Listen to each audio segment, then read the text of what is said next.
Nigérian Akinwumi a désigné un nouveau président de la Banque africaine de développement. Il a été élu aujourd'hui par le Conseil des gouverneurs. Démantèlement d'un réseau de trafic de sucre à Abidjan. Le ministère du Commerce vient de mettre la main sur une marchandise frauduleuse dans la commune d'Abobo. Enfin, au Nigeria, les préparatifs de l'investiture du nouveau président de la République. Plusieurs dossiers attendent Muhammadu Buhari. Bonsoir à tous et soyez les bienvenus sur ce plateau. Le Nigérian Akinwumi Adesina va donc succéder au Rwandais Donald Kaberuka à la tête de la Banque africaine de développement. Le vote s'est tenu aujourd'hui à Abidjan dans le cadre de l'édition 2015 des assemblées annuelles du groupe. Akinwumi Adesina, qui a obtenu plus de 50% des voix, va prendre fonction le 1er septembre prochain. Et toujours en Côte d'Ivoire, des réflexions sur les enjeux théoriques et pratiques du numérique et des communications électroniques. La toute première édition des Assises du numérique s'est ouverte aujourd'hui à Abidjan. Les travaux vont permettre de débattre des questions liées à l'utilisation de plus en plus accrue des services numériques. Cyberespace ou espace Internet, c'est le lieu où des personnes échangent ou stockent des données numériques utiles à des fins personnelles ou professionnelles. Cet espace est souvent source de dangers quant à l'utilisation qu'en font certaines personnes. C'est pour remédier à cette problématique que se tient la première édition des Assises du numérique qui a pour thème cyberespace et données personnelles. Objectif: attirer l'attention des populations sur les problèmes relatifs à la protection des données à caractère personnel dans le cyberespace. Les motivations qui sont les nôtres sont mues notamment par le fait que le secteur du numérique en Côte d'Ivoire doit être, de façon générale d'ailleurs, doit être vu surtout sous l'angle de la protection des usagers. Parce que de plus en plus, nous baignons dans un environnement numérique qui nécessite qu'on crée les conditions de la confiance et de la sécurité dans l'utilisation du cyberespace. La sécurisation dans le domaine des TIC est l'une des préoccupations du gouvernement. Et pour ce faire, un ensemble de lois a été adopté. La loi sur le commerce électronique, la loi sur la cybercriminalité et la loi qui a été prise sur les données à caractère personnel. En 2014, 2 millions d'abonnés ont fait des transactions à partir du téléphone. Les TIC sont donc devenus un pôle de croissance pour les entreprises et les organisations. Il convient donc de veiller à la sécurisation du cyberespace afin de sécuriser les données personnelles. Des explications de Herman Venance-Niamia et Mireille Atta. On poursuit avec ce coup de filet du ministère du Commerce dans la commune d'Abobo. Une cargaison frauduleuse contenant plusieurs tonnes de sucre a été saisie récemment. Il s'agit pour les agents du ministère du Commerce de lutter contre la vie chère en Côte d'Ivoire.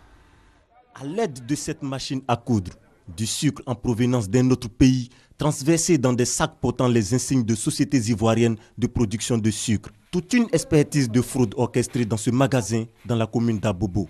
L'action n'échappe pas à l'attention des autorités ivoiriennes. Aussitôt informés, plus de 600 sacs de sucre frauduleux sont alors saisis. Depuis quelques jours, nous avons eu écho qu'il y avait du trafic en fait, au niveau du sucre, sûrement à l'approche du carême musulman, où du sucre frauduleux en provenant du Brésil serait en train d'être transvasé dans des sacs de nos sociétés locales, à savoir Sucaf et Sucrivoire. Donc après avoir mené nos enquêtes, effectivement hier soir, nous avons donc pu mettre la main sur les dépôts pour pouvoir donc récupérer les stocks, non seulement de un gros lot environ 13 tonnes qui reste encore donc du sucre brésilien et une partie donc du sucre déjà transvasé dans nos sacs. Notre travail, c'est justement de veiller à protéger les consommateurs en s'assurant qu'il n'y a pas de produits frauduleux qui soient déversés sur le marché. Le propriétaire de la marchandise est jusque-là introuvable. 6 de ses employés sont mis aux arrêts au commissariat du 21e arrondissement d'Abobo. Le combat contre les produits frauduleux sur le sol ivoirien existe bel et bien et se poursuit. Des détails avec Moussa Konaté.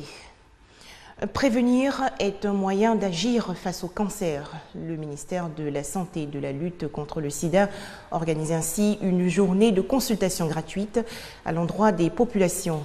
Ces visites médicales se tiennent au centre hospitalier universitaire de Trècheville. En Côte d'Ivoire, il y a un peu plus de 12 000 cas de cancer. 30 femmes sur 100 000 sont potentiellement atteintes du cancer du sein chaque année dans notre pays. Pour remédier à cette situation, le ministère de la Santé et de la lutte contre le sida, en collaboration avec le Programme national de lutte contre le cancer, organise la journée de consultation gratuite et de prévention du cancer.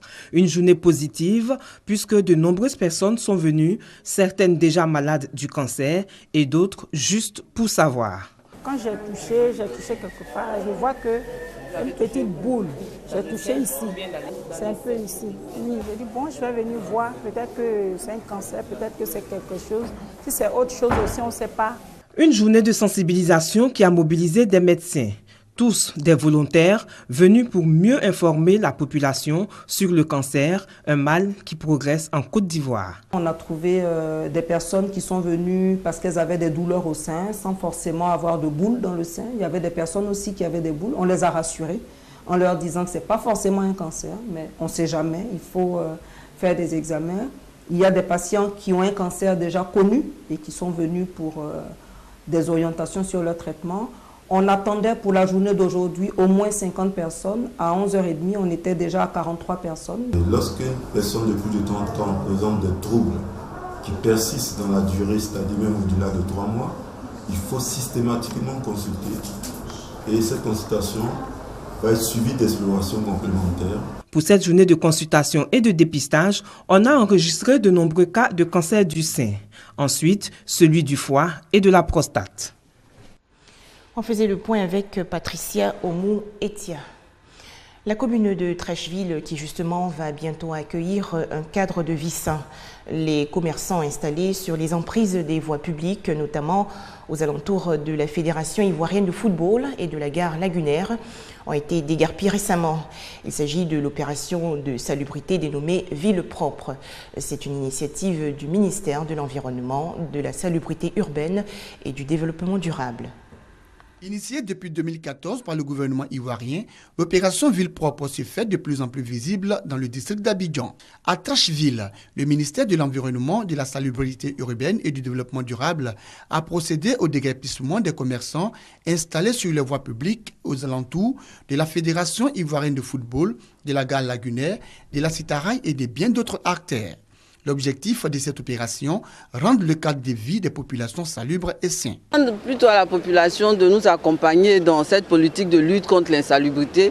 Et c'est un peu pour elles que nous initions ces opérations, pour leur permettre vraiment d'apprendre à utiliser ce domaine public. C'est-à-dire qu'on ne les empêche pas de faire leur travail, mais il faut que ce soit fait dans un cadre normal. Plus de 2 milliards de francs CFA, c'est le montant alloué par le gouvernement pour cette opération dénommée Opération Ville propre. Opération qui consiste à procéder au balayage des voies et places publiques, au curage des caniveaux, à l'enlèvement des ordures et au recyclage des sachets plastiques dans le district d'Abidjan.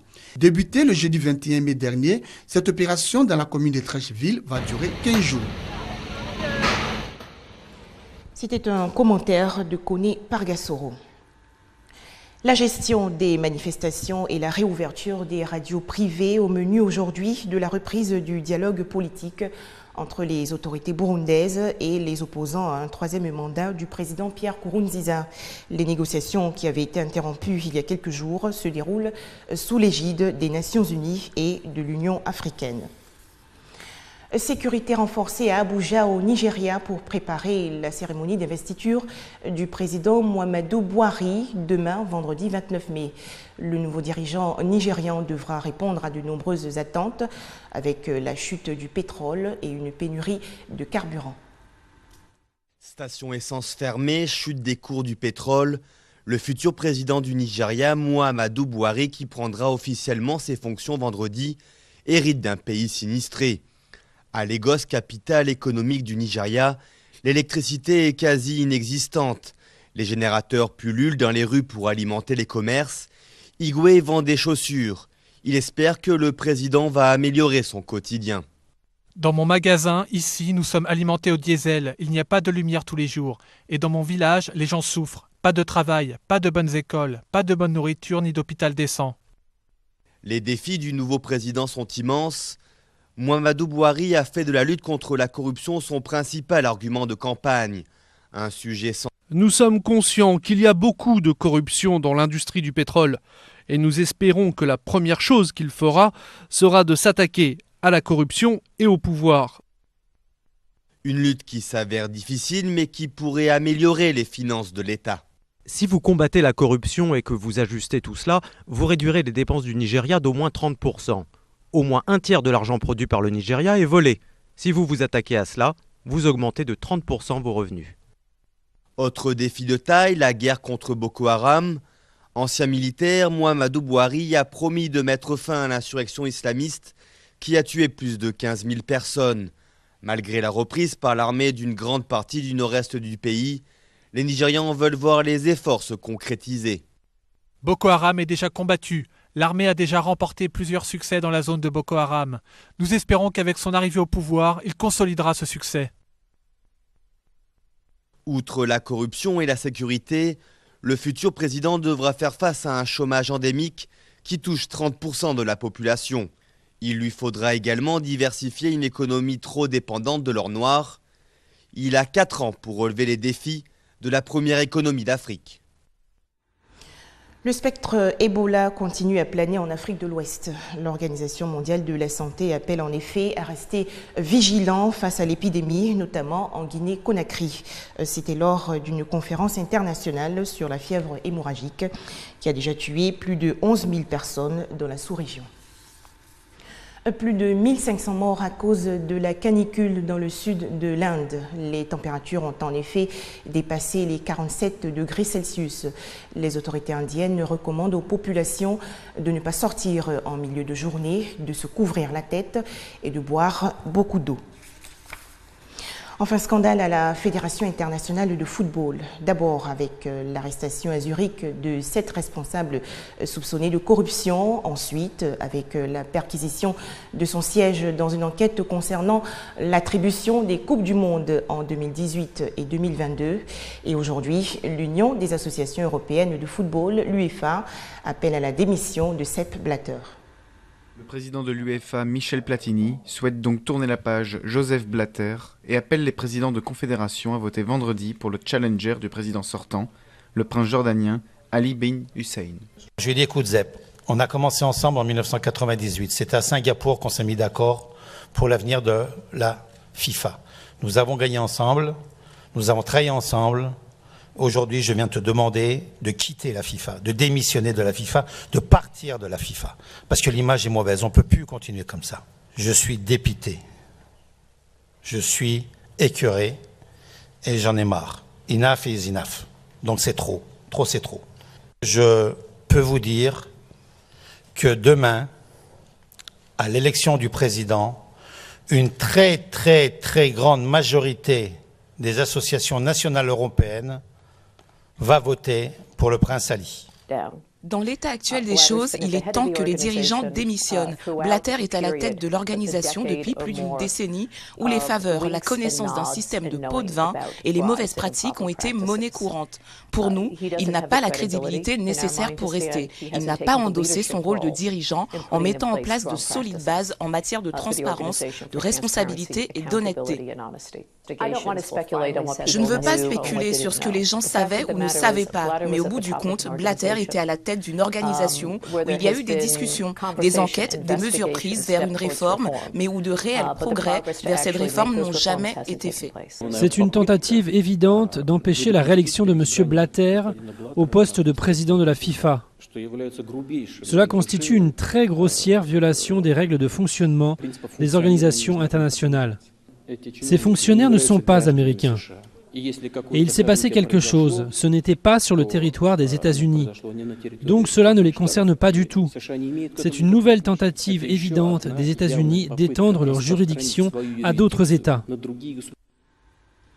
Voilà, je vous souhaite une très belle fin de soirée sur RTI2 et à demain.